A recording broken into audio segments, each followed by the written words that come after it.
You ask Tiger to solve. This deals with linear equations with one unknown. The final result is x equals 27/2. Let's solve it step by step. Group all constants on the right side of the equation. Add 3 to both sides. Simplify the arithmetic.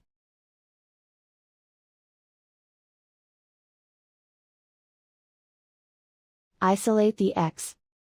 Divide both sides by 4. Simplify the fraction. Find the greatest common factor of the numerator and denominator. Factor out and cancel the greatest common factor.